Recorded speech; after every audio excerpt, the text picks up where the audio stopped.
Bonjour à tous et merci de votre fidélité au Grand JT des Territoires. En ce début d'année nouvelle, toute notre équipe se joint à moi pour vous souhaiter une belle année 2025, avec pour mission de notre côté de continuer à vous faire découvrir l'actualité de nos régions françaises et d'outre-mer. Tout de suite, voici les meilleurs reportages du Grand JT des Territoires. Ceci est un boîtier pour faire parler les moules. Donc c'est de l'électronique qui va être relié, comme vous pouvez le voir, aux animaux, avec donc ce type de micro-électrodes que l'on va fixer à l'extérieur des animaux sur les coquilles pour pouvoir mesurer en continu les micro-mouvements des animaux, puisqu'on descend au micromètre, donc c'est une extrême précision. Un câble remonte ensuite à la surface jusqu'à un autre boîtier afin de transmettre les données récoltées nuit et jour. Ce système ingénieux et non invasif, issu d'une technologie du CNRS, permet en fait de mesurer la qualité de l'eau en fonction du comportement des mollusques. On vient littéralement lire sur les lèvres des animaux. Et avec ça, on est capable de recréer leur rythme biologique, leur croissance, la vitesse de contraction de leurs muscles. Et bon, ça nous permet de faire un bilan de santé, en fait, journalier des animaux, à distance, alors qu'elles sont sous l'eau et que nous, on peut être à quelques milliers de kilomètres de là. C'est l'animal 4, et on a ici un enregistrement sur toute la journée, où on voit l'animal qui était ouvert, qui va se fermer, qui reste fermé, et qui se roule ici. Si je zoome ici, par exemple, je vais pouvoir avoir l'enregistrement de tous ces mouvements. L'entreprise a vocation à s'implanter là où les risques de pollution sont importants, afin de prévenir la pollution marine. Le mécanisme est aussi plébiscité par les ostréiculteurs. Eux, c'est de toute façon augmenter, je dirais, leur productivité, s'ils le peuvent, en résolvant un problème qui est lié à la manipulation des poches à huîtres. C'est-à-dire que c'est un métier très pénible, aller manipuler les poches à huîtres. Moluscan Eye a déjà installé son système dans plus de 80 lieux en France et dans le monde. En Gironde, il devrait bientôt l'être dans le grand port de Bordeaux, mais aussi dans l'estuaire de la Gironde à proximité de la ferme-usine de saumon au Verdon. Et si vous deveniez testeur officiel de vos produits préférés? À Villepinte, des consommateurs du Club des Goûteurs se transforment en critiques culinaires. Box à domicile ou dégustation sur place, leurs avis permettent d'améliorer les rayons. Immersion dans ce club où le goût fait la loi avec Christophe Rigaud, regardez. Aujourd'hui, Corinne, Christian, David et Aurélie se sont transformés en consommateurs-testeurs. Ils ont été invités par une enseigne de la grande distribution pour déguster leurs produits. Foie gras, chocolat, jus de fruits, amandes, ils sont là pour goûter, mais surtout pour donner leur avis. Je trouve que le jambon n'a pas assez de puissance. Il n'est pas assez présent. Il y a trop de fromage. Mais c'est vrai qu'il faut le chercher, le jambon. On tente plutôt le fromage. Confiture de fille, il n'y a rien à jeter. Ah ouais, ça j'en prends tous les matins. Ouais. C'est marqué grillé ou pas? Pour l'amande, le grillé c'est mieux. Je suis complètement d'accord avec vous. J'ai goûté le jus de pomme et je suis agréablement surprise. On sent bien la pomme, il est très agréable, très frais. Ces consommateurs font tous partie du club des goûteurs de la marque Aldi.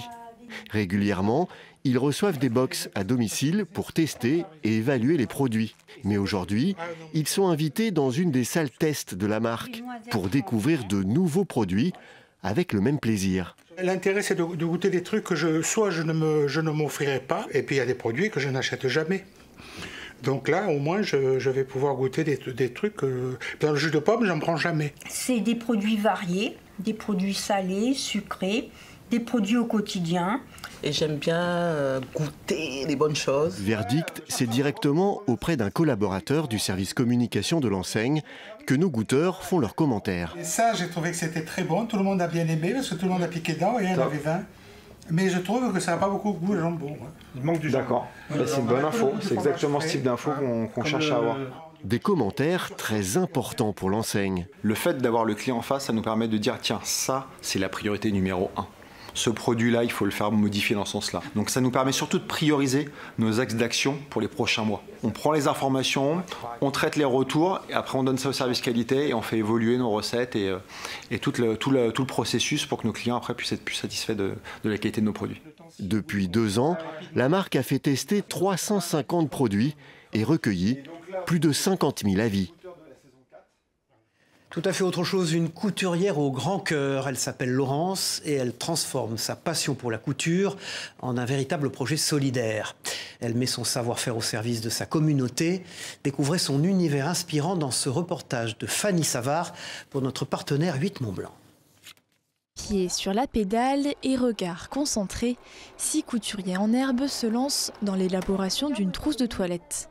Pour les accompagner, Laurence Cadet. Cette passionnée de couture a lancé son auto-entreprise il y a 1 an et demi et enseigne la discipline aux enfants dès 5 ans. Et après, tu vas retourner pour coudre sur la couture que tu as déjà faite. Derrière ces ateliers de couture, c'est l'envie de partager sa passion aux plus jeunes qui l'animent, d'où ces ateliers hebdomadaires.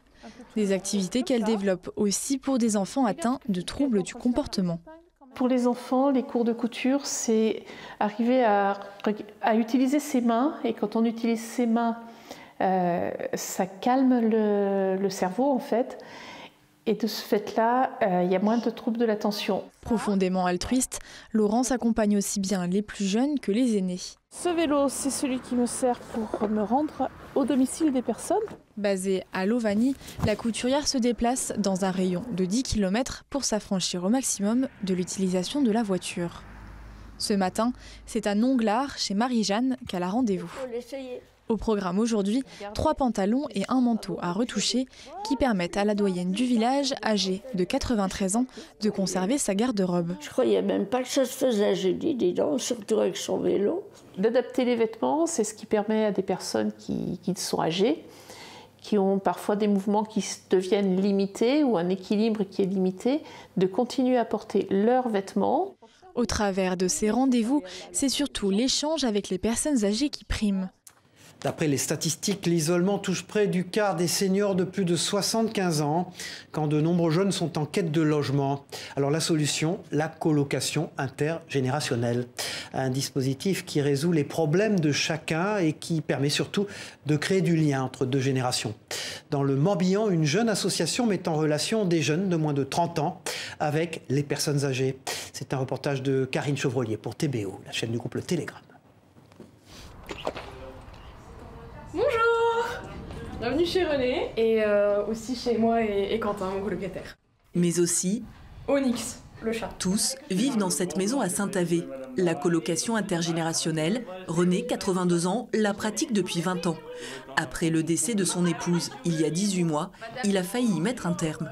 C'eût été une bêtise d'arrêter parce que je dis, je me retrouvais tout seul et là ça crée quand même une vie. Il y a des atomes crochus qui se sont immiscés dans notre vie quotidienne et ma foi, je les aime bien mes petits vilains. Cette nouvelle vie, Agathe, 22 ans, et Quentin, 19 ans, la découvrent depuis 2 mois. À l'étage, ils ont leur propre espace tout en sachant que René n'est pas loin. Une formule où ils trouvent leur compte. Pour éviter l'isolement, justement, être accompagné, il y a toujours quelqu'un à côté, quoi. C'est toujours sympa d'avoir quelqu'un aussi chez soi en plus. Et puis d'avoir aussi assez d'espace. C'est, je pense, quelque chose qui n'aurait peut-être pas été accessible si on n'avait pas eu... Ouais, c'est assez grand quand même, on a de la chance que ce soit assez grand. Les 3 colocataires n'hésitent pas à partager des moments ensemble. Et le caractère de l'octogénaire ne laisse pas les étudiants indifférents. Il est haut en couleur. Hein. Ouais. On essaie de partager un peu de temps ensemble et... Ouais, on s'entend bien. Ouais. On a eu de la chance, je pense. La rencontre s'est faite grâce à l'association Ensemble de Générations. Après un peu plus d'1 an d'existence, elle compte une vingtaine de binômes sur le Morbihan. Ils restent chez eux. Ils restent autonomes chez eux, avec de la vie chez eux. Et les jeunes apportent de la gaieté à la maison. C'est pas une location d'ailleurs, c'est vraiment créer du lien social entre un jeune et un senior. 3 formules d'hébergement sont possibles, de la gratuité avec présence régulière à une contribution financière de 300 € et des moments de convivialité. Et alors que les départements s'inquiètent des coupes budgétaires imposées par l'État, certaines écoles, elles, innovent pour répondre à la hausse des effectifs. C'est le cas à Sulniac, en Bretagne, où les enfants suivent leurs cours dans une yourte depuis la rentrée. Une solution originale et pratique pour répondre à la demande d'espace, tout en offrant une expérience pédagogique unique. Un reportage d'Eva Thomas pour notre partenaire TBO, la chaîne du groupe Le Télégramme. C'est la fin de la récré pour ces élèves de petite et moyenne section de l'école Saint-Jean-Baptiste à Sulgnac. Retour en classe, ou plutôt dans la yourte. Est-ce que c'est mieux d'être dans une yourte que dans une salle de classe? Dans la yourte. Cette année, le nombre d'élèves dans l'école a augmenté. Face au manque de place, l'école a dû trouver rapidement le moyen d'accueillir tout le monde. Alors, la yourte s'est imposée comme la solution idéale. En termes de coût, c'était pas beaucoup plus cher qu'un préfabriqué. Tout équipé, elle était à 65 000 €, la yourte de 80 mètres carrés. Et on pourra éventuellement la revendre ensuite quand les travaux sont terminés ou après, si on veut la pérenniser, faire toutes les démarches administratives pour vraiment l'implanter définitivement.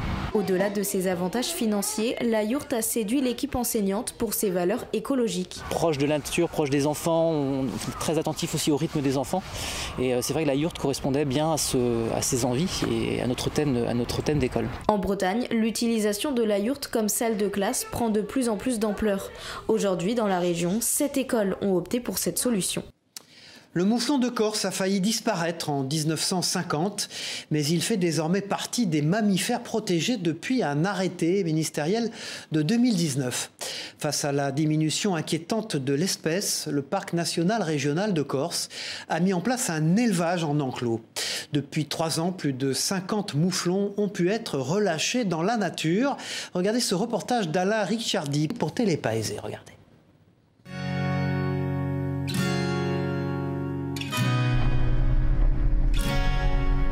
Alors là, Gladys, où est-ce qu'on va là? On va à l'enclos d'élevage des mouflons sur la commune de Pointe. On prend la piste qui mène à l'enclos. Alors en fait, ils ont mis ces mouflons en enclos donc en 2004 pour faire un élevage parce qu'il y avait un effondrement de la population de mouflons sur le massif de Baville. Et comme ils ne voulaient pas que l'espèce disparaisse, ils ont préféré mettre des animaux en enclos afin de faire un élevage et de pouvoir les relâcher par la suite en nature. Ça a été un succès, donc là en 3 ans on a lâché 52 mouflons sur le massif de Cagnes. Alors ça c'est un mélange spécial où il y a du pois cassé, de l'orge et du maïs. Donc c'est un complément alimentaire qu'on leur donne parce que comme ils sont dans un enclos, malheureusement, ils n'ont pas la ressource alimentaire nécessaire pour vivre. Donc on est obligé de leur amener un supplément. Et le seul moment où on peut les voir qui sont paisibles et qui ne partent pas en courant, etc. J'ai un rôle d'observateur, j'influe sur la prédation et voilà, je regarde que tout se passe bien, mais je ne touche pas les animaux. Non. C'est des animaux extrêmement sauvages. Oui, c'est des animaux très sauvages. On ne dirait pas parce que c'est dans des enclos, mais en fait, oui, ils ont gardé l'instinct sauvage. Mais comme ils sont habitués déjà qu'à une personne, à partir du moment où il y a d'autres personnes, d'autres odeurs, de suite c'est la panique et on les voit pas, quoi. Donc après, on les capture pour les relâcher donc dans leur milieu naturel. Que là, par exemple, il y a les mâles qui sont séparés des femelles car on est en période de naissance et comme ça on peut mieux les compter, mieux les suivre parce que c'est quand même des animaux sauvages donc c'est très difficile de les apercevoir. Ah oui, c'est une passion, c'est une fierté, des fois c'est un peu compliqué parce que c'est de l'animal sauvage, que c'est en extérieur, etc. mais c'est le plus beau métier du monde, oui.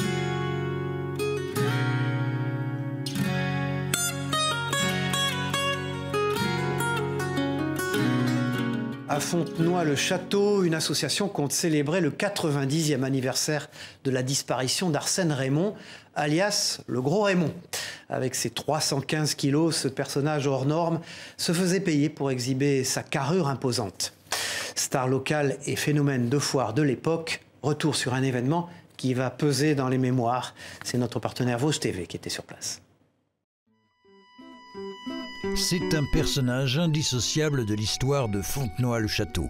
Et dans ce lieu d'art et d'histoire baptisé Le Balcon, l'association gestionnaire voulait lui rendre hommage à sa manière, avec en 2025 la création d'un événement autour du 90e anniversaire de la disparition, le 4 juillet 1935, de ce jurassien d'origine et qui vécut une grande partie jusqu'à la fin de sa vie. Ici, Arsène Raymond, plus connu dans le village sous le sobriquet du Gros Raymond. Il n'y avait pas à l'époque le Guinness, des records, mais il s'est autoproclamé l'homme plus gros au monde.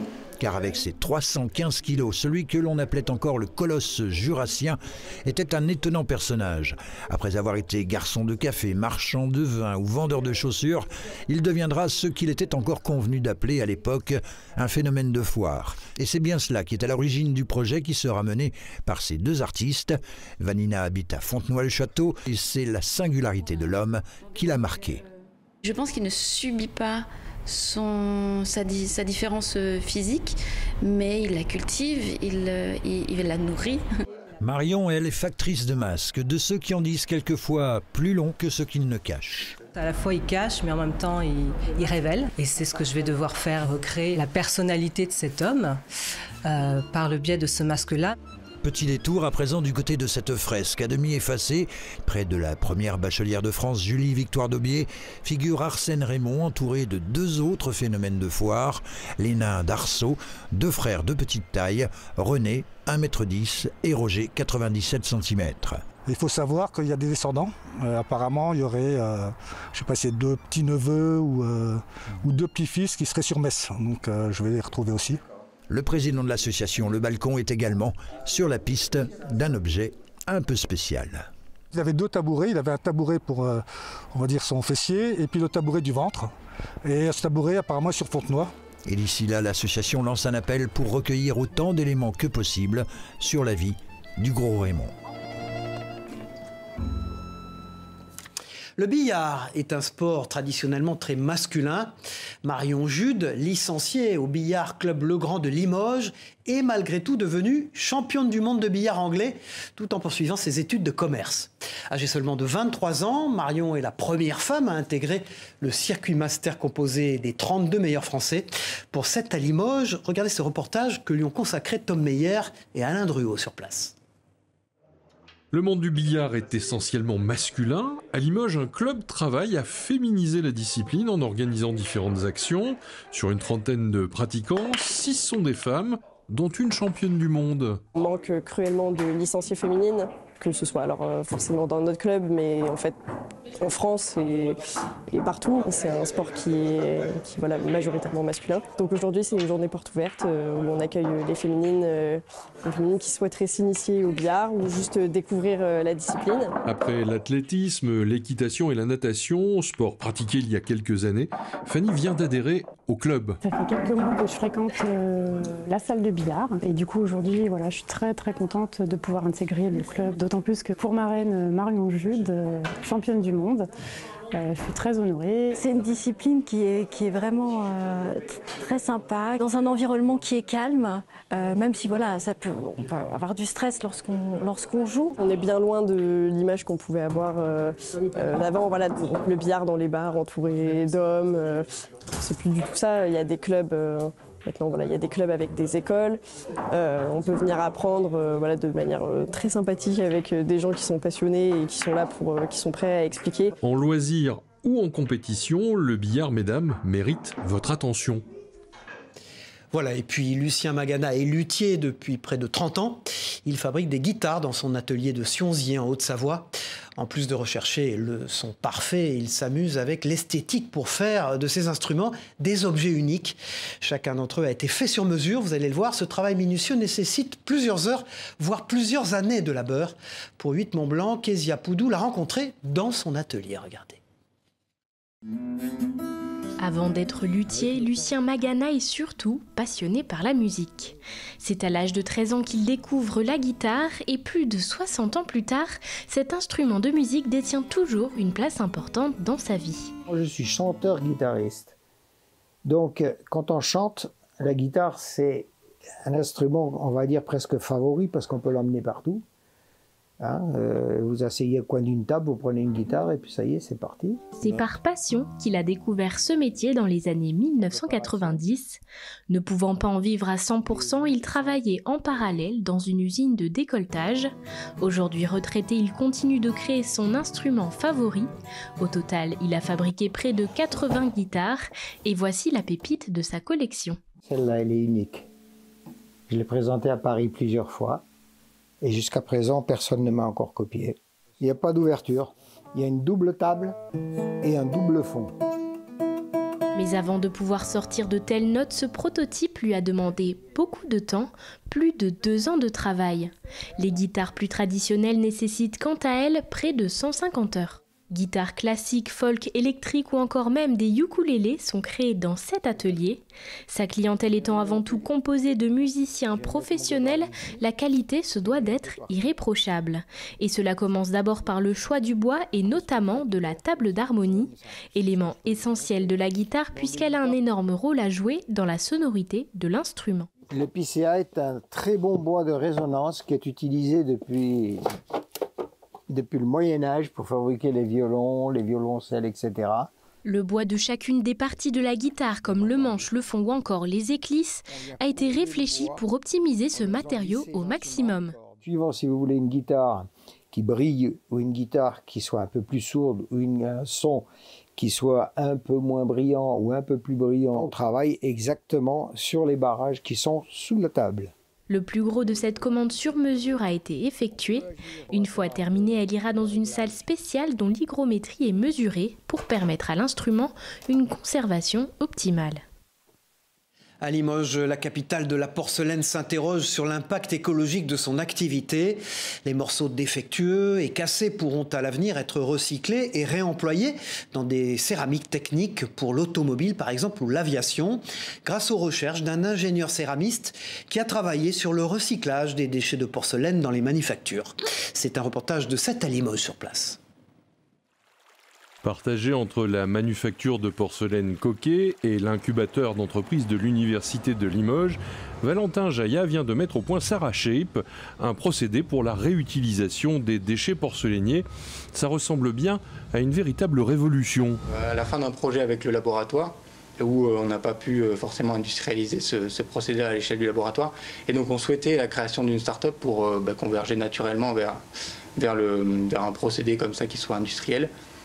Du coup, avec l'écosystème autour de l'IRSER, de Esther, etc., on a convergé naturellement vers l'incubateur. Ce qui est produit lors des différentes étapes de production, justement, au sein de la manufacture. Donc c'est des défauts, des choses comme ça. Et donc ça, c'est traité comme des déchets ultimes. Donc c'est des déchets qui sont enfouis la plupart du temps. Et donc nous, ce qu'on propose avec ce projet-là, c'est de l'utiliser comme une nouvelle source de matière première. Et moi, j'avais pas du tout l'intention de me lancer dans la création d'une start-up. C'est l'opportunité qui s'est montrée à moi et voilà, j'ai eu la chance de pouvoir travailler là-dessus. Et puis dans ce journal, un voyage dans le passé, direction Ancy-Dorneau, au cœur du château de Ronqueville, où Martine dévoile un musée privé dédié à son grand-père Marcel Rebouzet, préfet à la Libération et proche du général de Gaulle. Cet homme a marqué l'histoire de Metz, un lieu chargé de mémoire à découvrir avec notre partenaire Moselle TV. C'est à lui, à Marcel Rebouzet, que le général Walker remet les clés de la ville. Et pourtant, le préfet a été oublié des Messins et effacé de l'histoire pendant plus de 60 ans.